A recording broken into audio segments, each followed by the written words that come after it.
നിർദ്ദേശം തന്നിരുന്നു.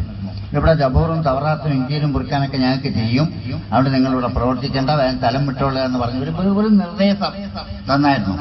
പക്ഷെ അന്ന് ഞാൻ കണക്കാക്കിയത് ഒരു പഴഞ്ചൻ മൂല്യാരും തലയിക്കെട്ടും താടിയും അല്ലാതെ ഇദ്ദേഹത്തിന് എന്താ ഉള്ളത്?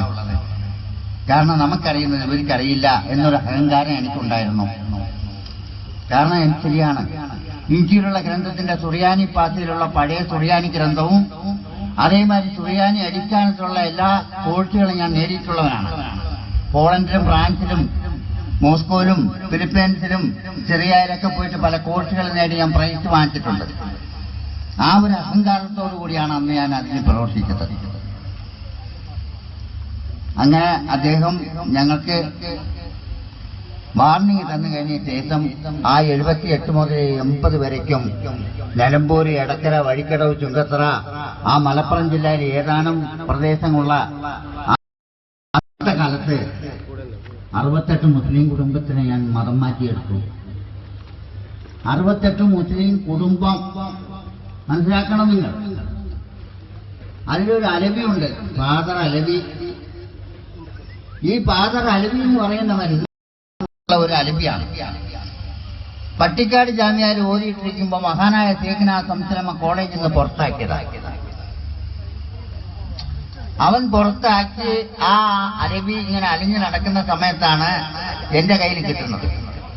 എനിക്ക് അറബി അറിയുന്ന ഒരാളാവശ്യം അന്നുണ്ടായിരുന്നു. ആ അലവീനെ ഞാൻ കൊണ്ടുവന്ന് ധാരാളം പൈസ വാരിക്കൊടുത്ത് ക്രിസ്ത്യൻ മതം സ്വീകരിക്കാമെന്ന് പറഞ്ഞു സമ്മതിച്ചു. അങ്ങനെ എടക്കര എന്ന് പറയുന്ന എടക്കര പുഴയിൽ ഇത്രത്തോളം വെള്ളത്തിൽ ഇറക്കി അവനെ നിർത്തിയിട്ട് മാമോദീസ മുക്കി യോസഫ് എന്ന് പേരിട്ടവൻ ഞാനായിരുന്നു. മഞ്ചേരിയിൽ കുറഞ്ഞ വിലയ്ക്ക് കുറച്ച് സ്ഥലം വാങ്ങിച്ചു. അതിന് അവിടെ ഒരു ബിൽഡിംഗ് ഉണ്ടാക്കി. മർക്കസിൽ ബിസാറ എന്ന് പറഞ്ഞൊരു പേരും വെച്ച് ഈ അലവീനെ അവിടെ ഇരുത്തി അറബി ആയത്ത് കൊടുത്ത് അവനൊക്കെ ആളുകളെ കൊണ്ടുവരും. ബാക്കിയുള്ള കാര്യങ്ങൾ ഞങ്ങൾ ചെയ്യുമായിരുന്നു. അങ്ങനെയാണ് 1968 കുടുംബം മതം മാറ്റി എടുത്തിട്ട് 80 എടക്കരയിൽ വെച്ചിട്ട് ഞാൻ വെല്ലുവിളിച്ചത്. ഇഞ്ചിയിലുള്ള ഗ്രന്ഥത്തിന്റെ സുറിയാനി ഭാഷയിൽ മറുപടി തരാൻ വല്ല പണ്ഡിതന്മാരും ഉണ്ടെങ്കിൽ മുന്നോട്ട് വരിക. ഞാൻ വെല്ലുവിളിച്ചു. ആരും വരുമില്ലെന്ന് എനിക്കറിയാം. കാരണം ഇവിടെ ഇഞ്ചിയിലുള്ള ഗ്രന്ഥത്തിന്റെ സുറിയാനി ഭാഷ അറിയുന്ന ഒരു പണ്ഡിതന്മാരും കേരളത്തിലില്ല എന്നുള്ള ധാരണ എനിക്കുണ്ടായിരുന്നു. അത് വെച്ചുകൊണ്ട് ഞാൻ വെല്ലുവിളിച്ചപ്പോൾ വെല്ലുവിളി നേരിട്ട് വന്നതാണ് മഹാനായ ശൈഖുനാ സംസലമ ആ സുറിയാനി ഭാഷയിൽ. അങ്ങനെ ഞങ്ങൾ ഒരു 5 മണിക്കൂർ നേരം ഞങ്ങൾ തമ്മിൽ വാദിച്ചിരുന്നു. ഞങ്ങളുടെ നേതാക്കന്മാരായിട്ടുള്ള മെത്രാന്മാരുണ്ട്, ആർച്ച് ബിഷപ്പുണ്ട്, ഇവിടെ എല്ലാവരും ഉള്ള സമയത്ത് അതിൽ വാദിച്ചത് കൂടുതലും ഞാനായിരുന്നു. മനസ്സിലാക്കണം. ആ വാദിച്ചിട്ട് അദ്ദേഹത്തിന് മറുപടി കൊടുക്കാൻ കഴിയാൻ കഴിഞ്ഞിട്ടില്ല. കാരണം എന്റെ അടുത്തുണ്ടായിരുന്ന അന്ന് സുറിയാനി പുതിയ ഗ്രന്ഥമായിരുന്നു. മഹാനായ ശൈഖുനാ സംസലമ എടുത്തുണ്ടായിരുന്ന പഴയ സുറിയാനി ഗ്രന്ഥമാണ്. ആ പുതിയ സുറിയാനി ഗ്രന്ഥത്തിൽ വെച്ചുകൊണ്ടാ ഞാൻ പറഞ്ഞത് അവസാനത്തെ നബിയാണ് ഈസ എന്ന് ഞാൻ പറഞ്ഞു. അതിന് തെളിവുണ്ടോ എന്ന് ചോദിച്ചു സംസലമ. തെളിവുണ്ട്, തെളിവ് ഞാൻ തരുമെന്ന് പറഞ്ഞു. അപ്പൊ എന്റെ ഉദ്ദേശം അവരുടെ സുറിയാനി ഗ്രന്ഥമില്ല, ഭാഷ അറിയില്ല എന്നുള്ള ധാരണ വെച്ചുകൊണ്ട് പെട്ടെന്ന് മറിച്ചിടാം എന്നുള്ള ഉദ്ദേശം വെച്ചുകൊണ്ടാണ് എന്റെ ചോദ്യം. അങ്ങനെയാണ് ഞാൻ ആ പുതിയ സുറിയാനി ഗ്രന്ഥം എടുത്തുകൊണ്ട് പറഞ്ഞു, ലൂതൽ ലുക്കർത്തി ലൂച്ച ലുകൂതി ആദൽ ഈസ. നോക്കി നല്ലോണം നിങ്ങൾ അറിയാമെങ്കിൽ നോക്കാൻ പറഞ്ഞു. അപ്പൊ സംസലമ ചോദിച്ചു, എവിടെയോ എന്റെ ഗ്രന്ഥം ചോദിച്ചു. ഞാൻ ആ ഗ്രന്ഥം എടുത്ത് കൈ കൊടുത്തു. അദ്ദേഹം അങ്ങനെ മറിച്ച് നോക്കിയിട്ട് ഈ ആളുകളൊക്കെ ഇരിക്കുന്ന അതിന്റെ ഇടയ്ക്ക് ഒറ്റ ഏറി, അതല്ലടോ ഗ്രന്ഥം, എന്റെ അടുത്തുണ്ട് ഗ്രന്ഥം, നീ ആ ഇത് അടുത്ത് വാ മൈക്കിന്റെ അടുത്തെന്ന് പറഞ്ഞപ്പോ ഞാൻ അടുത്ത് ചെന്നു. ഒരു പഴയ സുറിയാനി ഗ്രന്ഥം. ആ സുറിയാനി ഗ്രന്ഥം എടുത്ത് എന്റെ കയ്യിൽ തന്നിട്ട് പറഞ്ഞു, ഇത് സുറിയാനി അല്ലേ? അതെ. ഇത് ഞാൻ അടിച്ചതല്ലല്ലോ. ഇല്ല. ഇതെത്ര രാജ്യത്താ? 3 രാജ്യത്താ ഇത് ഫ്രണ്ട് ചെയ്യുന്നത്. എന്നാലും 3ാമത്തെ പേജിൽ നോക്കി അവസാനത്തെ നബി ഏതാന്ന് എന്റെ അടുത്ത് പറയുക. ആദ്യം എന്താ പറഞ്ഞു? ലൂതൽ ലുക്കർത്തി ലൂച്ച ലുകൂതി ആദൽ ഈസ. മനസ്സിലാക്കണം. രണ്ടാമത് മഹാനായ സംസലമ തന്ന പഴയ സുറിയാനി ഗ്രന്ഥത്തിൽ എന്താ കാണുന്നു? മഗർദി മാസൽ മുഹൂദി ആദൽ ഈസൽ അഹമ്മദ് അഹമ്മദ് അഹമ്മദ് എന്ന് എവിടെ നോക്കിയാലും കാണാം. ആരുടെ പേര്? നമ്മൾ അന്ത്യപ്രവാചകൻ റസൂലുള്ളാഹി സ്വല്ലല്ലാഹു അലൈഹി വസല്ലം തങ്ങളുടെ പേര് അഹമ്മദ് എന്ന് ഞാൻ കണ്ടു. എന്നാൽ മഹ്മദ് എന്ന് കൂടുതൽ കാണുമില്ല. പഴയ സുറിയാനി ഗ്രന്ഥത്തിലേക്ക് അഹമ്മദിനെ കാണുമല്ലോ. ലാദൽ അക്രിയ ലാദൽ അഖൂദി അക്രി ആദൽ മുഹൂദി ആദൽ അഹമ്മദനെ എന്നുള്ള സ്പഷ്ടമായിട്ടുള്ള രീതി ഞാൻ അതിൽ മനസ്സിലാക്കി സുറിയാനി പാത്തിൽ കൂടെ. എന്നിട്ട് ആ ഗ്രന്ഥം മടക്കി അദ്ദേഹത്തിന്റെ കയ്യിൽ കൊടുത്തുകൊണ്ട് അപ്പൊ പറഞ്ഞു, പിന്നെ ചോദ്യങ്ങൾക്കൊന്നും ഞാൻ നിന്നില്ല. ഞാൻ തിരിച്ചാണ് നിങ്ങളത് പറയുന്നത്, നിന്നില്ല. അതിന് ഞങ്ങൾ പരാജയപ്പെട്ടു. 5 മണിക്കൂർ വാദിച്ച് പരാജയപ്പെട്ട് കഴിഞ്ഞതിന് ശേഷം അദ്ദേഹം പറഞ്ഞു ആ ഫോറത്തിൽ ഒപ്പിട്ടിട്ട് പോകാൻ. ഒരു ഫോറം ഉണ്ടായാലും ഒപ്പിടാൻ പറഞ്ഞു. മലപ്പുറം ജില്ല എന്നല്ല, ഈ പ്രദേശങ്ങളിലൊന്നും ഒറ്റ മുസ്ലിങ്ങളെ ക്രിസ്ത്യൻ മതത്തിലേക്ക് മതം മാറ്റില്ലെന്ന് പറഞ്ഞ് നിങ്ങളതിൽ ഒപ്പിടാൻ പറഞ്ഞു. അപ്പൊ ഞാൻ പറഞ്ഞു, ഞാൻ ഇടണോ? ഞങ്ങളുടെ മെത്രാന്മാരെ എന്റെ നേതാക്കന്മാർ അവിടെ ഇരിപ്പുണ്ട്. നിങ്ങൾ അസോസിയേഷന്റെ സെക്രട്ടറിയെ കേരളത്തിൽ അതിൽ ഒപ്പിടണമെന്ന് പറഞ്ഞു. നിങ്ങളല്ലേ ജോൺ മുണ്ടക്കൻ? അതെ, ഒപ്പിടാൻ പറഞ്ഞു. അപ്പൊ എനിക്ക് തോന്നിയത് യഥാർത്ഥമായിട്ട് അദ്ദേഹം പറഞ്ഞ ആ ഗ്രന്ഥവും അതിന്റെ അടിസ്ഥാനവും ഒക്കെ ശരിയായിട്ട് വന്നപ്പോ എനിക്ക് തോന്നി ഇസ്ലാം മതം നല്ലതാണ് എന്നുള്ള ഒരു ചെറിയൊരു അഭിപ്രായം മാത്രം എനിക്കുണ്ടായിരുന്നു. എന്നാൽ ഇതൊന്ന് പരിശോധിച്ച് നോക്കാം എന്ന് പറഞ്ഞുകൊണ്ട് ഞാൻ പറഞ്ഞു, ഉസ്താദേ, ഞാൻ ഒപ്പിടുന്നതിന് മുമ്പ് എനിക്കൊരു ചോദ്യം ചോദിക്കാനുണ്ട്. എന്റെ സഹോദരന്മാരെ, നിങ്ങൾ ശരിക്കും നല്ലോണം ഒന്ന് മനസ്സിലാക്കണം. ഞാൻ എന്തിന് ഇസ്ലാമിലേക്ക് വന്നു? എനിക്ക് എന്താ ഒരു കുറവുള്ളത്? വലിയ സമ്പത്തുള്ള വീട്ടിൽ ജനിച്ചവനാണ്. മുണ്ടക്കൻ കുടുംബത്തിൽ ജനിച്ച ഒരുത്തനാണ് ഞാൻ. മനസ്സിലാക്കണം എന്തുകൊണ്ട് അതൊക്കെ ഒഴിവാക്കിയിട്ട് ഞാൻ ഇങ്ങോട്ട് വന്നത്. അതാണ് നിങ്ങൾക്ക് എനിക്ക് പറഞ്ഞ് മനസ്സിലാക്കാൻ തരാനുള്ളത്. ഇസ്ലാം മതം എന്താ, മറ്റു മതം എന്താ എന്നുള്ള തത്വങ്ങൾ ശരിക്കും മനസ്സിലാക്കിയിട്ടാണ്. അങ്ങനെ ഞാൻ ഉസ്താദിനടുത്ത് പറഞ്ഞു, ഉസ്താദേ, എനിക്കൊരു ചോദ്യം ചോദിക്കാനുണ്ട്, അതിനെനിക്ക് മറുപടി തരണം എന്ന് പറഞ്ഞു. ചോദിച്ചോളാൻ പറഞ്ഞു. അപ്പൊ ഞാൻ പറഞ്ഞു, ഇവിടെ ഒരുപാട് നീതിമാരൊക്കെ വന്നിട്ടുണ്ട്. അതെ, ലക്ഷക്കണക്കിന് ഔലിയാക്കന്മാർ ഇവിടെ വന്നിട്ടുണ്ട്. അള്ളാഹുവിന് ഇഷ്ടപ്പെട്ട ഒരുപാട് അടിമകളൊക്കെ ഇവിടെ വന്നിട്ടുണ്ട്. അല്ലേ ഉസ്താദേന്ന് ചോദിച്ചാൽ അതേന്ന് പറഞ്ഞു. എന്നാൽ അവരൊക്കെ എന്തെങ്കിലും ഒരു ബുദ്ധിമുട്ട് വന്നാൽ അപ്പം യഹോവയുടെ കൈ നീട്ടിയാൽ അതിന് അപ്പം ഉത്തരം കിട്ടും. അല്ലേ? എന്നാൽ 4-ാം വയസ്സിൽ ഏറ്റവും വലിയ ഉന്നതമായിട്ടുള്ള ഒരു പണ്ഡിതനാണ് നിങ്ങളെപ്പറ്റി ഞാൻ കേട്ടിട്ടുണ്ട്, സംസുലമ. സംസുലമ എന്ന് പറഞ്ഞാൽ അറിയുന്നവർക്ക് അറിയാം, അറിയാത്തവർക്ക് അറിയില്ല. പ്രകാശമാണ്. അങ്ങനെയുള്ള പ്രകാശമായിട്ടുള്ള നിങ്ങൾക്ക് എനിക്ക് ചോദിക്കാനുള്ള ചോദ്യം, ഇപ്പോ ഒരു മരണപ്പെട്ടു പോയ ഒരു മനുഷ്യന്റെ മൃതദേഹം കൊണ്ടുവന്ന് ഉസ്താദിന്റെ മുന്നിൽ ഞാൻ കിടക്കും. ആ മൃതദേഹത്തിനെ കൊണ്ട് സംസാരിക്കാൻ ഉസ്താദിന് കഴിയുമോ എന്നുള്ള ചോദ്യം ഞാൻ അവിടെ വെച്ചു. എന്റെ സഹോദരന്മാരെ, എനിക്കൊരു നല്ല ഒരു അഭിപ്രായവും നല്ല ഒരു തെളിവും കിട്ടിയ ഒരു ഉദ്ദേശം വെച്ചുകൊണ്ട് അദ്ദേഹത്തിനായിട്ട് ഞാൻ ചോദിച്ചത്. ആ പെട്ടെന്ന് മയക്കിന്റെ അടുത്ത് നിന്ന ഉസ്താദ് പെട്ടെന്ന് ആ കസേരയിൽ അവിടെ ഇരിക്കുകയും 2 കയ്യും ഇങ്ങനെ വെച്ച് തലയും കുനിഞ്ഞ് ഒരു 1/2 മണിക്കൂർ നേരം, അല്ല ഒരു 10 മിനിറ്റ് നേരമാണ് അവിടെ ചെലവഴിച്ചിട്ടുള്ളത്.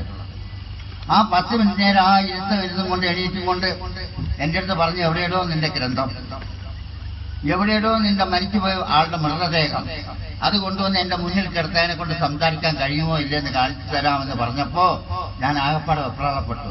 രാത്രി 3:45 മണിക്ക് എവിടെന്നാ ഒരു മരിച്ച ആളുടെ മൃതദേഹം കിട്ടുക? അല്ലെങ്കിൽ ഒരുത്തനെ തല്ലിക്കൊന്ന് കൊണ്ടുവരണ്ടേ? അത് നടക്കുന്ന കാര്യമല്ല. പക്ഷേ ഈ 10 മിനിറ്റ് നേരം അദ്ദേഹം ആ തലയും കുനിഞ്ഞ് കയ്യും കെട്ടി ഇരുന്ന ആ ഇരുത്തം ആരെയൊക്കെ വിളിച്ചിട്ടുണ്ടെന്നുള്ളത് എനിക്ക് മനസ്സിലാക്കാൻ കഴിഞ്ഞോ? മനസ്സിലാക്കണം. അതിൽ നിന്ന് ഞങ്ങൾ വേഗം ഒപ്പിട്ടിട്ടും കൊണ്ട് അവിടുന്ന് പരാജയപ്പെട്ട് ഓടിപ്പോയതാണ്. ആ ഒപ്പിട്ട് ഓടിപ്പോയി അവിടുന്ന് എറണാകുളത്ത് വെച്ചും കൊണ്ട് എന്റെ നേതാക്കന്മാരുമായിട്ട് ഞാൻ അതിനെപ്പറ്റി ചർച്ച ചെയ്തു. എനിക്ക് മറുപടി കിട്ടിയില്ല. അത് കഴിഞ്ഞതിന് ശേഷം പിറ്റേ ദിവസം ഞാൻ അവരടുത്ത് പറഞ്ഞു, എനിക്ക് ആ പണ്ഡിതൻ ചോദിച്ചതിന് മറുപടി എനിക്ക് കിട്ടണം എന്ന് ചോദിച്ചു. പറഞ്ഞു, നിങ്ങളിപ്പോ ഒന്നും ചോദിക്കണ്ട, നിങ്ങളിപ്പോ ചോദിക്കണ്ട. അപ്പൊ ഞാൻ അപ്പവും ചോദിച്ചു അവരടുത്ത് അവസാനത്തെ നബി ഏതാ? അത് ഈസ, യേശുവാണ്.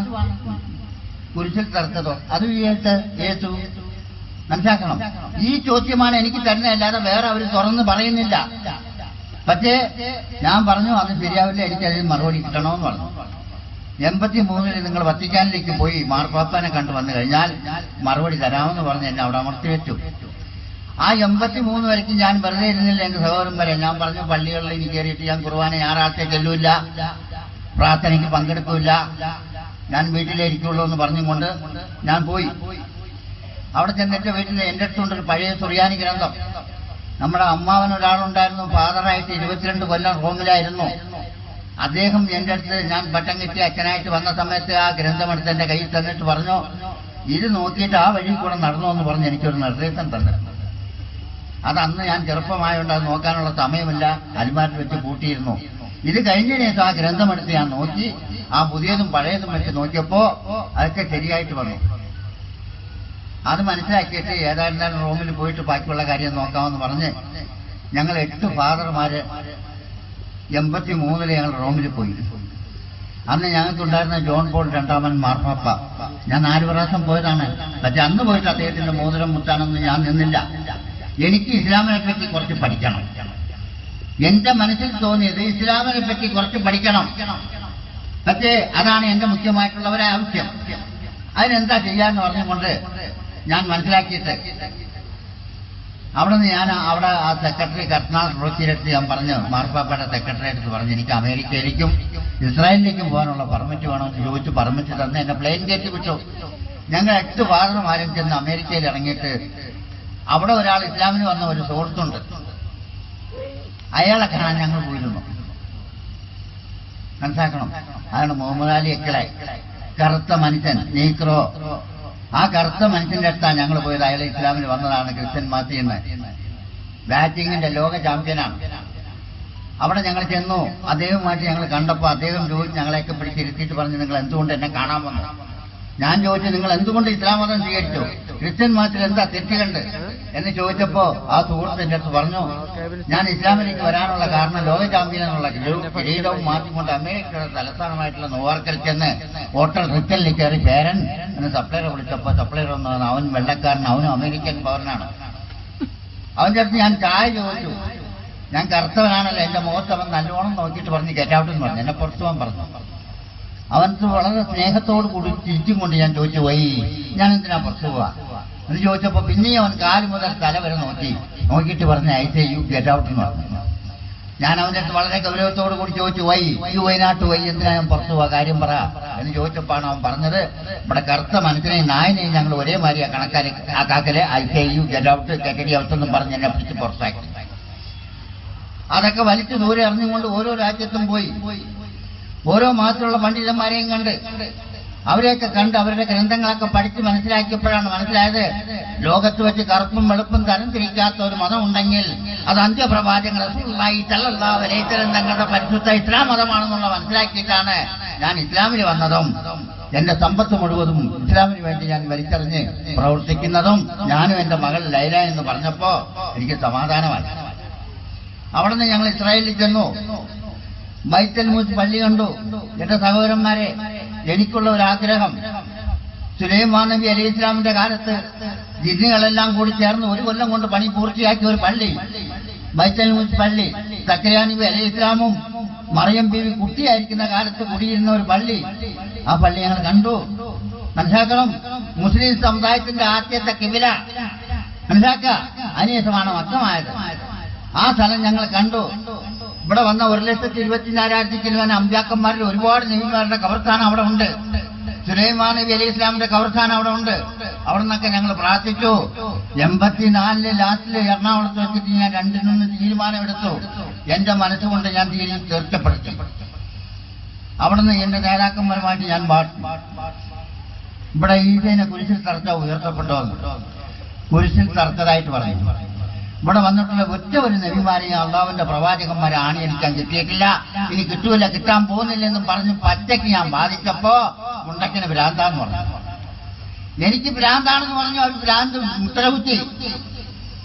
ഞാൻ അതിന് മറുപടി പറഞ്ഞില്ലേ, എതിർത്തു. ഇവിടെ സക്കറിയ നബി അലൈഹി ഇസ്ലാമിനെ ബൈത്തുൽ മുഖദ്ദസ് പള്ളിയിൽ യഹൂദികളൊക്കെ വിരട്ടിക്കൊണ്ട് ഓടുമ്പോ മീതൽ മഹൂദി അക്കരെ ആസൽ ബഹൂദ, ആ ഒരു മരം 2ആയിട്ട് പിളർന്ന് അതിന്റെ അകത്ത് കയറിയ സക്കറിയ നബി അലൈഹി ഇസ്ലാമിനെ വാള് കൊണ്ടർത്ത് കൊന്നിട്ടുണ്ട്. അള്ളാഹുവിന്റെ പ്രവാചകന്മാരെ ഒറ്റ ഒരെണ്ണത്തിന് ആണിയടിക്കാൻ കിട്ടിയിട്ടില്ല, ഇനി കിട്ടൂല, ഇനി കിട്ടാൻ പോകുന്നില്ല എന്ന് പറഞ്ഞ് ഞാൻ പച്ചയ്ക്ക് വാദിച്ചപ്പോ പിന്നെയും ഭ്രാന്താക്കി. അവിടെ നിന്ന് ആ നീളക്കുപ്പായം ലോക വലിച്ചുകൂടി അവരുടെ മുന്നിലേക്ക് എറിഞ്ഞു. നിങ്ങളും ഞാനുമായിട്ട് യാതൊരു ഇടപാടുമില്ല. അസോസിയേഷന്റെ സെക്രട്ടറി ഞാൻ രാജിവെച്ചിട്ടു. ഇനി നമ്മളുമായിട്ടൊന്നുമില്ല. ഞാൻ പൊന്നാനി മോഹനത്തിലേക്ക് പോവുകയാണ്, ഇസ്ലാം മതം സ്വീകരിക്കാൻ. നീ കഴിയുന്നത് നിങ്ങൾ ചെയ്തോ. പക്ഷേ മുണ്ടക്കൻ കുടുംബത്തിലെ 27 അച്ഛന്മാരുണ്ടതില് ജോൺ മുണ്ടക്കൻ യോഗ ഊരുകയാണെന്നും പറഞ്ഞിട്ടാണ് കുപ്പായം ഊരിയത്. എന്നിട്ട് അവിടെ ഞാൻ വെല്ലുവിളിച്ചു, ഞാൻ പൊന്നാനി പോയി മതം മാറാൻ പോവാ. പരിശുദ്ധ ഇസ്ലാം മതം മഹാനായ ശൈഖ്ന ശംസുൽ ഉലമാ ആ മഹാനവറുകൾ തന്ന വഴി ഞാൻ സ്വീകരിക്കാൻ പോവാണ്. നിങ്ങൾ എന്റെ കൂടെ വരാനുള്ളവരുണ്ടെങ്കിൽ എന്റെ കൂടെ വാ. അതിൽ വന്നാൽ മാത്രം പോരാ, അവിടെ സൂക്ഷിക്കാൻ പറ്റൂല.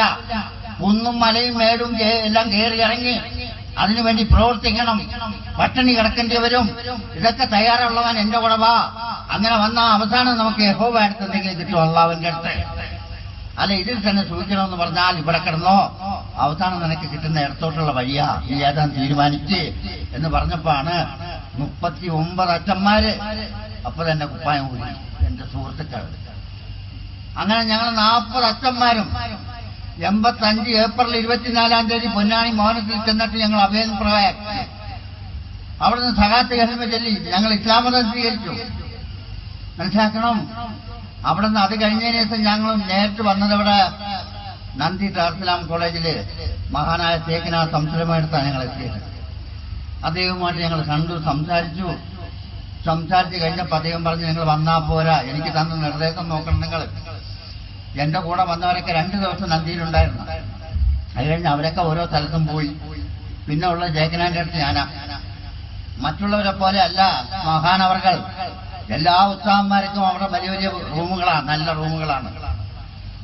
മഹാനായ ശേഖന സംസുലമ്മയ്ക്ക് എന്തെന്നറിയോ, പള്ളിയുടെ കിബില അത് റൂമാക്കിയിട്ട് അവിടെയാണ് മൂപ്പര്. ഞാനും അവിടെ ഇരിക്കും. മനസ്സിലാക്കണം. അങ്ങനെ ഇരിക്കുന്ന സമയത്താണ് ആദ്യമായിട്ട് എനിക്കൊരു നിർദ്ദേശം തന്ന സംസുലമ്മ, നിങ്ങൾ ഇടക്കര 68 മുസ്ലിം കുടുംബത്തിന്, അതായത് നിങ്ങൾ അങ്ങോട്ട് മാറ്റിയിട്ടുണ്ട്, അവരെ നിങ്ങൾ ശരിക്കും ഇങ്ങോട്ട് കൊണ്ടുവരണം എന്ന് പറഞ്ഞ് എനിക്ക് തന്ന നിർദ്ദേശമാണ്. നടക്കുന്ന കാര്യമാണോ? ഞാൻ പറഞ്ഞു, ഉസ്താദേ ഇതോടെ എന്റെ കാറ്റ് പോകും. കാരണം ആദ്യമൊക്കെ ഇടക്കര, വഴിക്കടവ്, ചുങ്കത്തറ, കുറുമ്പലങ്കോട്, താരപ്പുറം, ആ മൂത്തേടം, ഈ സൈഡിലുള്ള ക്രിസ്ത്യാനികള് എന്റെ അടുത്ത് വലിയ ബഹുമാനമായിരുന്നു അച്ഛനായിരിക്കുന്ന കാലത്ത്. പക്ഷെ ഇപ്പൊ ഞാൻ മതം മാറിയിട്ട് അങ്ങോട്ടെടുത്തവരെ ഇങ്ങോട്ട് എടുക്കാൻ പോയി തീർന്നാൽ ചിലപ്പോൾ എന്റെ അഡ്രസ് ഉണ്ടാവില്ല എന്ന് പറഞ്ഞു. അപ്പൊ മഹാനവറുകൾ പറഞ്ഞു, മുണ്ടയ്ക്കാൻ ഒന്നും പേടിക്കണ്ട, നിങ്ങൾ ധൈര്യത്തോടെ പ്രവർത്തിച്ചോളി, നിങ്ങൾക്ക് ഒന്നും സംഭവിക്കില്ലെന്നും പറഞ്ഞ് എന്റെ തലയിൽ കൈവച്ച് അനുഗ്രഹിച്ചു വിട്ടു ആ മഹാനവറുകൾ. നിങ്ങൾ മനസ്സിലാക്കണം, ഞാൻ ആ പകൽ മുഴുവനും പള്ളിയിൽ താമസിക്കും. ആ താമസിക്കുന്ന സമയത്താണ് അന്ന് ഈ റഹ്മത്തുള്ള കാസ്മി കുട്ടിയാണ് പഠിപ്പിച്ചിരിക്കുന്ന കാലം. അദ്ദേഹത്തിന്റെ വാപ്പ ഒരു മൂലരാണ്. എന്റെ അടുത്ത് വന്ന് പറഞ്ഞു, എപ്പോ വേണമെങ്കിൽ എന്റെ വീട്ടിൽ വന്നിട്ടുള്ള ഭക്ഷണം കഴിക്കാം എന്ന് പറഞ്ഞു. അങ്ങനെ രാത്രി അവിടെ ചെല്ലും 1 മണി 2 മണിക്കൊക്കെ ഞാൻ മതം മാറ്റിയ വീട്ടുകളിൽ പോയിട്ട് അവർക്ക് ഞാൻ ക്ലാസ് എടുക്കുമായിരുന്നു. രാത്രി 1 മണി 2 മണിക്ക് 8 മാസം ഞാൻ വളരെ കഷ്ടപ്പെട്ടു. മനസ്സിലാക്കണം നിങ്ങളെ. എന്റെ പറക്കെ ആരാ വരുന്നെന്ന് ഞാൻ നോക്കും, ഇടയ്ക്കട തിരിഞ്ഞു നോക്കല രാത്രി. എന്തിനാ? വല്ലവനും വന്ന് തട്ടിയാ തീർന്നു. പക്ഷെ എന്നാലും ഒരു മനസ്സിന്റെ അകത്തൊരു ധൈര്യമുള്ളത് മഹാനവറുകൾ നമുക്കൊരു അനുഗ്രഹം തന്നിട്ടുണ്ടല്ലോ എന്ന്. അങ്ങനെ 8 മാസം കഷ്ടപ്പെട്ടിട്ട് 65 കുടുംബത്തിൽ 68 കുടുംബത്തിൽ 65 കുടുംബത്തിന് ഞാൻ അങ്ങോട്ട്, അതായത് മാമൂദീസ മുക്കി എടുത്തു. തിരിച്ച് രണ്ടാമത് സകാത്ത് കൽമ ചൊല്ലിക്കൊണ്ട് ഇങ്ങോട്ട് കൊണ്ടുവരാനുള്ള ഭാഗ്യം അല്ലാഹുത്താല എനിക്ക് കിട്ടി. 3 കുടുംബം ഇപ്പോഴും വന്നിട്ടില്ല. മനസ്സിലാക്കണം. ഇതറിഞ്ഞപ്പോ എനിക്ക് വന്നു ഭീഷണി കത്ത്, മുണ്ടക്കനെ കിട്ടിയ അങ്ങനെ ചെയ്യും ഇങ്ങനെ ചെയ്യും എന്നൊക്കെ പറഞ്ഞു. ഇതുവരെയ്ക്കും മുണ്ടക്കനെ കിട്ടിയിട്ടില്ല കേട്ടോ, കിട്ടൂല്ല. അതങ്ങനെയാണ്. ഞാൻ ഇരിക്കുന്ന, എന്നെ പിടിച്ചിരിക്കുന്ന ആള് വേറെയാണ്. മഹാനവറുകൾ, മഹാനായ ശേഖന സംസാരമുണ്ടല്ലോ, നിങ്ങൾ വിചാരിക്കുന്ന പോലെ അല്ല. നിങ്ങൾ വിചാരിക്കുന്ന പോലെ അല്ല മഹാനവറുകൾ. അദ്ദേഹത്തിന് ഞാൻ 2-3 പ്രാവശ്യം സ്വപ്നത്തിൽ 96 വഫാത്ത് ആയതിനു ശേഷം ഞാൻ ആദ്യമായിട്ട് എല്ലാ ഉസ്താദുമാരും പണ്ഡിതന്മാരൊക്കെ എഴുതിയിരുന്നു ലേഖനം, ഞാനും കുറിച്ചിരുന്നു ലേഖനം സംസുലമ്മ സ്മരണ സുനിയറില്. മനസ്സിലാക്കണം. ഇതൊക്കെ നമ്മൾ ഒരുപാട് ആ മഹാ കൊണ്ട് വെറുതെ ഇരുന്നിട്ടില്ല. ഞാൻ പലയിടങ്ങളിലിരുന്ന് ക്രിസ്ത്യൻ സമുദായത്തിലുള്ള ഒരുപാട് പേരെ ഞാൻ കൊണ്ടുവന്നിട്ടുണ്ട്. അതിന്റെ ലിസ്റ്റ് മുഴുവൻ പൊന്നാനി മോഹനത്തിലുണ്ടാവും. സെക്രട്ടറി എടുത്ത് ചോദിച്ചാൽ മതി. മനസ്സിലാക്കണം. അത് മാത്രമല്ല, എനിക്കൊരാഗ്രഹം ഉണ്ടായിരുന്നു.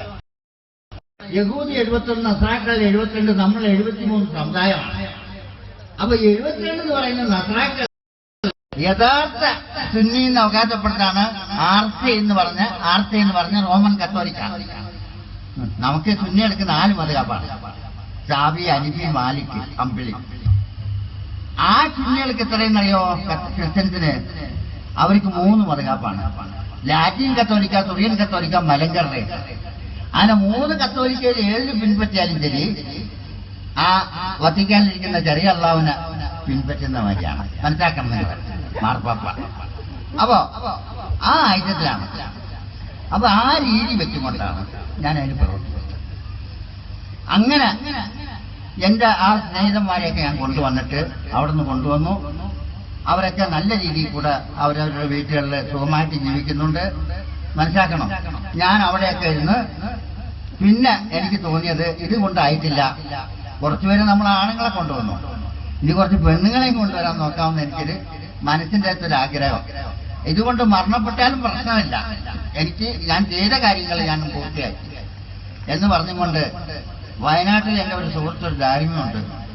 മൂപ്പര് എന്നെ വിളിച്ചിരുന്ന് നിങ്ങളിവിടെ വന്നിട്ട് വെള്ളിയാഴ്ച ജുമാ കഴിഞ്ഞിട്ട് ക്ലാസ് ആയിട്ട് നിങ്ങൾ എടുക്കണമെന്ന് പറഞ്ഞു, വരാമെന്ന് പറഞ്ഞു. ഞാൻ അവിടെ ചെന്നപ്പോ ആ ക്ലാസ് എടുത്തു കഴിഞ്ഞപ്പോ അതിൽ ഒരാള് മാനന്തവാടി തലപ്പുഴയുള്ള ഒരാൾ എന്നെ അടുത്ത് ചെറുപ്പക്കാരനാണ് വന്ന് പറഞ്ഞ് എന്നെ ഒന്ന് സഹായിക്കണമെന്ന് പറഞ്ഞു. ഞാൻ പറഞ്ഞു എന്താ സഹായിക്കാന്ന് ചോദിച്ചു. എൻ്റെ അടുത്ത് എന്തെങ്കിലും ഉണ്ടെങ്കിൽ അതിന്റെ ഒരു നിനക്ക് തരാമെന്ന് പറഞ്ഞു. അത് വേണ്ട, അതായത് വന്നിട്ട് ഞാൻ പറയാമെന്ന് പറഞ്ഞ് എന്നെ കൊണ്ടുപോയി. ഇയാൾ വാഴക്കൊല കച്ചവടമാണ്. കന്യാസ്ത്രീ മഠങ്ങളിലൊക്കെ കയറി വാഴക്കൊല കച്ചവടം ചെയ്യലാണ്. അപ്പൊ വയറ്റിന് കന്യാസ്ത്രീ മഠം വലിയ കോൺവെന്റാണ്, കാപ്പിത്തോട്ടവും വാഴത്തോട്ടമാണ്. അവിടെ ഒരു കന്യാസ്ത്രീ ഞാനുമായിട്ട് വലിയ അടുപ്പത്തിലാണ്. പക്ഷെ ഇങ്ങോട്ട് വരാമെന്ന് പറഞ്ഞു കഴിഞ്ഞാൽ ക്രിസ്ത്യൻ സമുദായത്തിൽ എന്താ തെറ്റ്, മുസ്ലിം സമുദായത്തിൽ എന്താ ശരിയെന്ന് പറഞ്ഞ് ചോദിക്കുന്നത്. എനിക്കതിനെ പറ്റി ക്രിസ്ത്യൻസിന്റെ രീതിയെ പറ്റി അറിയില്ല, അത് എന്നെ സഹായിക്കണമെന്ന് പറഞ്ഞു. പോയി ഞാൻ. അങ്ങനെ ഒരു ചാൻസ് കിട്ടുമ്പോൾ വിടാൻ പറ്റില്ല. പോയി ചെന്ന് അവരുടെ കൂടെ വാഴക്കൊലൊക്കെ ചമക്കാൻ പോകുന്ന മാതിരി ഞാനും തലയും കെട്ടുമൊക്കെ ആയിട്ട് അവിടെ ചെന്നു. അപ്പൊ അവർ വാഴക്കൊല വെട്ടാൻ പോകും, ഞാൻ ഈ കന്യാസ്ത്രീയുമായിട്ട് അങ്ങോട്ട് സംസാരിക്കാൻ തുടങ്ങും. അങ്ങനെ സംസാരിച്ച് ഒരാഴ്ച കഴിഞ്ഞപ്പോൾ നമുക്ക് മനസ്സിലായി ഇയാളെ ഇതിൽപ്പെട്ട ആളല്ല. നിങ്ങൾ ആരാന്ന് ചോദിച്ചു. ഞാൻ ഒരു മനുഷ്യനാണ്. അങ്ങനെ പറഞ്ഞു വന്നപ്പോൾ ഞാനിങ്ങനെയാക്കാണ് സംഗതി, ഞാൻ ഇസ്ലാമിലേക്ക് വന്നതാണ്. അവളുടെ അടുത്ത് വിവരമൊക്കെ പറഞ്ഞു കഴിഞ്ഞപ്പോൾ പറഞ്ഞ് എന്താ തെറ്റായിട്ടുള്ള കാര്യങ്ങൾ. അങ്ങനെ വന്നപ്പോൾ കാപ്പിത്തോട്ടത്തിലുള്ള കന്യാസ്ത്രീയും വേറെ ഒരു കന്യാസ്ത്രീ, അങ്ങനെ 3 കന്യാസ്ത്രീമാരെ എനിക്ക് കിട്ടി. ആ കാപ്പിത്തോട്ടത്തിന്റെ ഇവര് വാഴക്കൊല നോക്കി പോകും. ഞാൻ ഇവര് 3 കന്യാസ്ത്രീമാരെയും കാപ്പിത്തോട്ടം വലിയ ശരിയാണ്, അതിന്റെ ഉള്ളിൽ കൊണ്ടുപോയി ഇരുത്തിയിട്ട് അവർക്ക് ക്ലാസ് എടുക്കില്ല. അങ്ങനെ ഒരു 3-3.5 മാസം അതിന് വേണ്ടി മെനക്കെട്ടും. എന്നിട്ട് ഇവർ വരാമെന്ന് പറഞ്ഞ് സമ്മതിച്ച് ഞാൻ പറഞ്ഞു, നിങ്ങൾ 6 മാസത്തിനൊക്കെ നാട്ടിൽ പോകുന്ന നിങ്ങൾക്കൊരു പെർമിറ്റ് ഉണ്ട്. ആ പെർമിറ്റിന് വരുന്ന സമയത്ത് നിങ്ങൾക്ക് ആവശ്യമുള്ളതൊക്കെ എടുത്തോളുക, ഇങ്ങോട്ട് ഇനി തിരിച്ചു വരില്ല. ഞങ്ങളുടെ അടിവാരത്തുണ്ടാവും, വണ്ടിയുമായിട്ട് അവിടെ എത്തണമെന്ന് പറഞ്ഞിരുന്നു. അതേമാതിരി അവർ വന്നു. ചേച്ചി പൊന്നാണി പോയി മാറ്റി കൊണ്ടുവന്ന് ഇവര് 3 പേര് കല്യാണവും കഴിച്ച് ഇപ്പൊ 1-2 കുട്ടികളുമായിട്ട് സുഖമായിട്ട് ജീവിക്കുന്നുണ്ട്. ഞാൻ ആർക്കും ഒരു കുറ്റം ചെയ്തിട്ടില്ല കേട്ടോ, മനസ്സിലാക്കണം. നല്ല കാര്യങ്ങളെ ചെയ്തിട്ടുള്ളൂ. അപ്പൊ കല്യാണം കഴിക്കാൻ പാടുന്നൊരു നിയമം ക്രിസ്ത്യൻ സമുദായത്തിലില്ല. ഇവരുണ്ടാക്കിയതാണ് യഥാർത്ഥ സുന്നികൾ, മനസ്സിലാക്കണം. കത്തോലിക്ക സുന്നി. ഞാനതിവിടെയും വാദിക്കുന്നവനാണ്. എനിക്കിവിടെ യാതൊരു മടിയുള്ള കൂട്ടത്തിലല്ല. ആ സമുദായത്തിന്റെ യഥാർത്ഥമായിട്ടുള്ള എന്തെല്ലാം അതിലുള്ള അരിവുണ്ടോ അത് മുണ്ടയ്ക്കന്റെ കീഴ്ചയിലുണ്ട്. അവർ എടുക്കി നടത്തുന്ന ഞാൻ വിടില്ല, മനസ്സിലാക്കണം. പിന്നെ ഞാൻ ചോദിച്ചതാണ് ഇതേ കുരിശൽ ചർച്ചോ ഇല്ലല്ലോ, മറിയം ബീബി എവിടെയാ ഈച്ചേനെ പ്രസവിച്ചത്, കന്നുകാലികളൊക്കെ കാലിച്ചെടുത്തില്ല. അല്ല, അതിനുള്ള തെളിവ് എന്റെ അടുത്തുണ്ട്. ആ ചോദിച്ചാലും മറുപടി കൊടുക്കാനുള്ള കഴിവ് എനിക്കുണ്ട്. അവസാനം ഈസാ നബി അലൈഹി ഇസ്ലാം ഇവിടെ ഇറങ്ങും. ഇവിടെ ഇറങ്ങിയിട്ട് 7 കൊല്ലത്തെ ഇസ്ലാം മതം ഇവിടെ പ്രവർത്തനം ചെയ്യും. ആര്? ഈസാ നബി അലൈഹി ഇസ്ലാം. അത് കഴിഞ്ഞിട്ട് അദ്ദേഹം മരണപ്പെടും. 40-ാമത്തെ വയസ്സിൽ അദ്ദേഹം മരണപ്പെട്ടു കഴിഞ്ഞാൽ അദ്ദേഹത്തിന്റെ കബർസ്ഥാനം എവിടെയാ? അതിന് എനിക്ക് മറുപടി ഇതാ എന്ന് ഞാൻ ചോദിച്ചപ്പോഴാണ് അച്ഛന്മാരുടെ നേതാക്കന്മാർ പറഞ്ഞു, മുണ്ടക്കന് ഇതൊന്നും അറിയില്ലേ. ആ അവസാനം യേശു ആ കബർസ്ഥാനം ഉള്ളത് എവിടെ? റോമിലാന്ന് പറഞ്ഞു, വത്തിക്കാനിലാന്ന് പറഞ്ഞു, മനസ്സിലാക്കണം. പക്ഷേ അവിടെയല്ല. എന്റെ സഹോദരന്മാരെ ഒന്ന് ശരിക്കും മനസ്സിലാക്കി തരാം. അവസാനം ഈസാ നബി അലൈഹി ഇസ്ലാം അവിടെ വന്നിട്ട് 7 കൊല്ലം പരിശുദ്ധ ഇസ്ലാം മതപ്രവർത്തനം ചെയ്ത് അപ്പൊ കല്യാണം കഴിക്കും. അത് കഴിഞ്ഞതിന് ശേഷം അദ്ദേഹം 40-ാമത്തെ വയസ്സിൽ മരണപ്പെട്ട് കഴിഞ്ഞാൽ അദ്ദേഹത്തിന്റെ കബർസ്ഥാനം എവിടെയാ? ലാബൽ അബൂദി അക്രി ആദൽ ബുബൂദി ആദൽ മദീന. മദീന റസൂലുള്ളാഹി സ്വല്ലല്ലാഹു അലൈഹി വസല്ലം തങ്ങളുടെ കബറിന്റെ അടുത്ത് ഇപ്പോഴും സ്ഥലം ഈസാ നബി അലൈഹി ഇസ്ലാമിൽ കാരണം സ്ഥലം ഒഴിവായി കിടക്കുകയാണെന്നുള്ളത് എന്റെ അടുത്തുള്ള പഴയ സുറിയാനി ഗ്രന്ഥം 36-ാമത്തെ പേജിൽ എന്റെ അടുത്തുണ്ട്. എന്റെ അടുത്ത് വാദിക്കാൻ വന്ന നസ്രാണി അച്ഛന്മാരുടെ തലയിൽ അടിച്ച് കാണിച്ചു കൊടുക്കുമ്പോൾ ഉണ്ടാക്കാൻ വിടുവില്ല, മനസ്സിലാക്കണം നിങ്ങൾ. അതിന്റെ യഥാർത്ഥം വെച്ചുകൊണ്ടാണ് ഞാൻ 10-300 പേരെ ഞാൻ ഇസ്ലാമിലേക്ക് കൊണ്ടുവന്നത് മാത്രമാണ് ഇപ്പം ചെയ്തുകൊണ്ടിരിക്കുന്നത്. പക്ഷേ എനിക്ക് ആ മഹാനവറുകളുടെ ആ സംസുലമയുടെ ഉദാഹരണങ്ങൾ എടുക്കുമ്പോഴും അതിന്റെ രീതികൾ എടുക്കുമ്പോഴും എനിക്ക് പ്രായമല്ല, എനിക്ക് പ്രശ്നം അതിന്റെ ആദർശങ്ങൾ എനിക്ക് കൂടുതൽ വന്നുകൊണ്ടിരിക്കുകയാണ്. എന്തുകൊണ്ട്? ഇസ്ലാം മതത്തിന്റെ രീതി അത് ഞാൻ സ്നേഹിച്ചു, ഇസ്ലാം മതം സ്വീകരിച്ചു. സമ്പത്തിന് വേണ്ടിയല്ല, സുഖിക്കാൻ വേണ്ടിയല്ല, മനസ്സിലാക്കണം. അതിന്റെ നല്ല രീതിയിൽ കൂടെ ഞങ്ങൾ പോയിക്കൊണ്ടിരിക്കുകയാണ്, പോകുന്നുണ്ട്. ഇനിയിപ്പോ തൃശ്ശൂരിൽ ഞാൻ ക്ലാസ് എടുത്തുകൊണ്ടിരിക്കുന്ന കുറച്ച് പെണ്ണുങ്ങളുമുണ്ട്, കന്യാസ്ത്രീയുമുണ്ട്. അവര് മൂലയുടെ വീട്ടിലാണ്, നമുക്ക് പറയാമല്ലോ. അതെപ്പോഴാ ഇങ്ങോട്ട് വരികയെന്നറിയില്ല. അത് ഞങ്ങൾ ചെയ്യുന്നുണ്ട് സ്റ്റഡി. ആ ഇംഗ്ലീഷാണെങ്കിൽ ഇംഗ്ലീഷ്, അത് ഏത് ഭാഷയിലാണെങ്കിലും കൈകാര്യം ചെയ്യാൻ മുണ്ടയ്ക്കാൻ അറിയാം, വിടൂല്ല, മനസ്സിലാക്കണം. എനിക്ക് അത്രത്തോളം ഇതുണ്ട്. കാരണം എന്നെ അത്രത്തോളം ഇവര് വട്ടം കറക്കിയിട്ടുണ്ട്. ആ വട്ടം കറക്കിയത് മുണ്ടയ്ക്കന് ഒരു കറക്കം കറക്കി നോക്കട്ടെ, ആ കറക്കും ഞാൻ വിടൂല്ല, മനസ്സിലാക്കണം. എന്റെ കൂടെ പഠിച്ച ഒരുപാട് അച്ഛന്മാര്, ഇപ്പൊ ഫിലിപ്പീൻസിൽ നിന്ന് അച്ഛന്മാർ ഇസ്ലാമിൽ വന്നിട്ടുണ്ട്. ഈ മൂമാരി എക്കളെ മതം മാറ്റിയ അച്ഛന്മാരുണ്ട്. മൂമാരി എക്കളെ ഇപ്പൊ അടുത്ത പ്രാവശ്യമാണ് അയാൾ മരണപ്പെട്ടത്, പേപ്പറിലൊക്കെ ഉണ്ടായിരുന്നു മൂമാരി എക്കളെ, മനസ്സിലാക്കണം. അപ്പൊ ഇതൊക്കെ തന്നെയാണ് എന്റെ ഉദാഹരണങ്ങൾ. എന്റെ സഹോദരന്മാരെ, നല്ല കാര്യങ്ങൾ നല്ല അടിസ്ഥാനത്തിൽ കൂടെയും നമ്മൾ പിടിച്ചു പോവാൻ അള്ളാഹു നോക്കി തോപ്പിക്കുകയുമാറാവട്ടെ. ഇവിടെ 2 മഹാന്മാർ വന്നിട്ടുണ്ട്. ഞാനെല്ലാം നമ്മുടെ കോളേജുകളിലൊക്കെ പോയി ചെമ്മാട് താളുതായിന്റെ കീഴിലുള്ള എല്ലാ കോളേജിലും ക്ലാസ് എടുക്കുന്നു. ചട്ടൻചാലിൽ പോയി ക്ലാസ് എടുത്തു. അതേമാതിരി മാരിക്കനാട് അവിടെ കോളേജിൽ പോയി ഞാൻ ക്ലാസ് എടുത്തു. അവിടെയൊക്കെയുള്ള വിദ്യാർത്ഥികൾ ഉദവികളൊക്കെ ഞാൻ ക്ലാസ് എടുത്ത കുട്ടികളാണ്. ഞാൻ ചെമ്മാട് താളുതായി 2 പ്രാവശ്യം ക്ലാസ് എടുത്താണ്, മനസ്സിലാക്കണം നിങ്ങളെ. അപ്പൊ അങ്ങനെയുള്ള എല്ലാ സ്ഥലങ്ങളും ഞാൻ ക്ലാസ് എടുത്തുകൊണ്ടിരിക്കുക. അപ്പോഴും എനിക്കെന്താ എതിർപ്പ്, മനസ്സിലാക്കണം. അങ്ങനെയുള്ള ഞാൻ ചെയ്തുകൊണ്ടിരിക്കുന്ന ഓരോ ഐറ്റങ്ങളാണ്. ഞാൻ സകല കോളേജിലും ക്ലാസ് എടുത്തു. അപ്പൊ എന്റെ ക്ലാസ് എടുത്തത് ഇതിന്റെ ഉദാഹരണങ്ങൾ മനസ്സിലാക്കിയപ്പോഴാണ്. നമുക്ക് ഇവിടെ എത്ര സമസ്ത ഉണ്ടെന്ന് ചോദിച്ചാൽ ചില ആളുകൾക്ക് അറിയാം, ചില ആളുകൾക്ക് അറിയില്ല.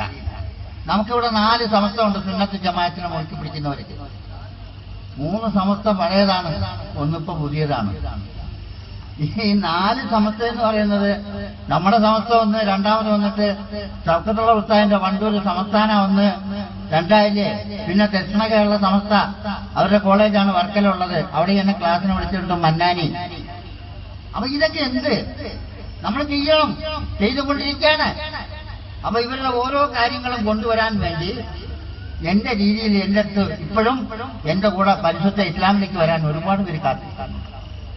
ഞങ്ങളത് ചെയ്തുകൊണ്ടിരിക്കുകയാണ്. എന്റെ സഹോദരന്മാരെ, അത് ചെയ്യും. ഞാൻ എന്താ ഇത്രത്തോളം നിങ്ങളത് പറഞ്ഞെന്ന് പറഞ്ഞാൽ, മുണ്ടയ്ക്കൻ ഒരു പേടിയില്ലാത്ത സൈറ്റാണ്, ഒരു പേടിയില്ലാത്ത സൈറ്റാണ്, മനസ്സിലാക്കണം. അത് ചെയ്യാനും എടുക്കാനും അതിനെ സമർത്ഥിക്ക് കൊണ്ടുവരാനുമുള്ള ധൈര്യം, അതിനുള്ള അനുഗ്രഹം തന്നിട്ടുള്ളത് മഹാനായ ശൈഖുനാ സംസുലമയാണ്. ആ വഴി കൂടെ ഞാൻ നീങ്ങുള്ളൂ, അതിൽ യാതൊരു മാറ്റവും ഇല്ല. ചില പുത്തംപ്രസ്ഥാന സമസ്തക്കാരനൊക്കെ എന്നെ വന്ന് വിളിച്ചിട്ടുണ്ട്. എന്നിട്ട് അവിടെ വരണം കോളേജിൽ ക്ലാസ് എടുക്കണം, അതായത് സുറിയാനി ക്ലാസ്, വോട്ട് വാങ്ങിക്കാൻ പോകുന്നവരെയും ക്ലാസ് എടുക്കണം. ഞാൻ പറഞ്ഞു നമ്മൾ സുഹൃത്തുക്കളായിട്ട് പോകാം, അതാ നല്ലത്. ചുള്ളിക്കോടുണ്ട് എന്റെ ഒരു സുഹൃത്ത്, പുതിയ സമസ്തയിൽപ്പെട്ട ആളാണ്, ഡോക്ടർ ഹുസൈൻ സക്കാഫി. ഞാൻ തുറന്നു പറയും, എനിക്കിവിടെ ഒരു മടിയുള്ള കൂട്ടത്തിലല്ല, മനസ്സിലാക്കണം നിങ്ങളെ. ആ ഡോക്ടർ ഹുസൈൻ സക്കാഫി എൻ്റെ അടുത്ത് പറഞ്ഞ, സുഹൃത്തെ നമ്മൾ വന്നിട്ട് സുഹൃത്തുക്കളാണ്, നിങ്ങളെ കാര്യങ്ങളുടെ മർക്കത്തിൽ വരിക, അവിടെ വന്നിട്ട് ഞങ്ങൾക്ക് ക്ലാസ് എടുക്കണം, നിങ്ങൾക്ക് എന്ത് വേണമെങ്കിലും ബിൽഡിംഗ് ഉണ്ടാക്കി തരാം, എന്ത് വേണമെങ്കിലും ഞങ്ങൾ തരാമെന്ന്, മനസ്സിലാക്കണം. അപ്പൊ ഞാൻ പറഞ്ഞു നമ്മൾ സുഹൃത്തുക്കളായിട്ട് പോകാതാ നല്ലത്.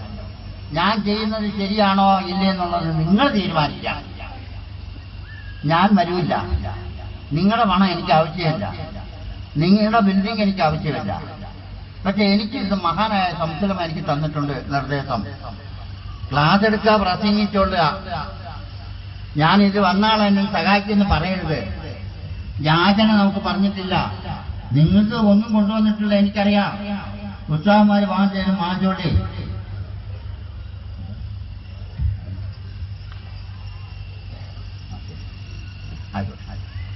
എന്റെ സഹോദരന്മാരെ, പ്രാർത്ഥനയുടെ സമയമായി, അതുകൊണ്ട് ഞാൻ കൂടുതൽ നീട്ടുന്നില്ല. ഞാൻ ഒരു ചെറിയ കാര്യം കൂടെ ഞാൻ നിങ്ങൾക്ക് പറഞ്ഞിട്ട് നിർത്തിക്കളയാം. അപ്പൊ ഞാൻ അവർക്ക് പറഞ്ഞു, അതുകൊണ്ട് നമ്മൾ സുഹൃത്തുക്കളായിട്ട് പോകാൻ നല്ലത്. നിങ്ങളുടെ ഒരു സമ്പത്തും എനിക്ക് വേണ്ട. മഹാനായ ദേഖന സംസലമെ കൊണ്ട് ഇസ്ലാമിൽ വന്നവനാണ് ഞാൻ. അദ്ദേഹത്തിന്റെ വാക്ക് ഞാൻ ധിക്കരിച്ച് നടക്കില്ല. മഹാൻ അവர்களுമായിട്ട് അംഗീകാരമില്ലാത്തവരുമായിട്ട് എനിക്ക് യാതൊരു ഇടപാടുമില്ല. ക്ഷണിക്കരുത്, ഞാനത് വരൂല്ല എന്ന് പറഞ്ഞ് പച്ചയായിട്ട് അങ്ങോട്ട് മുറിച്ചു പറഞ്ഞു. എന്നിട്ട് പിറ്റേ ദിവസം നമ്മുടെ ഇപ്പൊ പ്രസിഡന്റ് ആയിട്ടുള്ള ശിബിരി മുത്തുകോയ തങ്ങളുടെ വീട്ടിൽ ചെന്നിട്ട് അദ്ദേഹത്തിന്റെ കയ്യും മുറ്റിയിട്ട് അദ്ദേഹത്തിലേക്ക് പറഞ്ഞു, എന്നെ വിളിച്ചപ്പോ ഞാൻ ഇങ്ങനെ പറഞ്ഞിട്ടുണ്ട്, എന്താ തങ്ങൾ പാപ്പയുടെ അഭിപ്രായം എന്ന് ചോദിച്ചു പറഞ്ഞ് നിങ്ങൾ അങ്ങനെ തന്നെ അങ്ങോട്ട് പറഞ്ഞോളി, വേറെ ഒന്നും പറയണ്ട എന്ന് പറഞ്ഞ് എനിക്ക് നിർദ്ദേശം തന്ന ആ അടിസ്ഥാനത്തിൽ കൂടി നാം പോയിക്കൊണ്ടിരിക്കുന്ന എനിക്ക് നമുക്ക് രണ്ട് മഹാന്മാർ വന്നിട്ടുണ്ട്. അതാണ് ഒന്ന് കണ്ണിയത്ത് ഉസ്താദ് അവറുകളും മഹാനായ തേക്കിന സംസലമയും. അവര് നമുക്കൊരു വഴി കാണിച്ചു തന്നിട്ടുണ്ട്.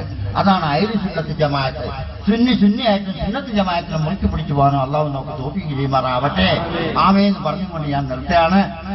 അസ്സലാമു അലൈക്കും വറഹ്മത്തുള്ളാഹി വബറകാതുഹു.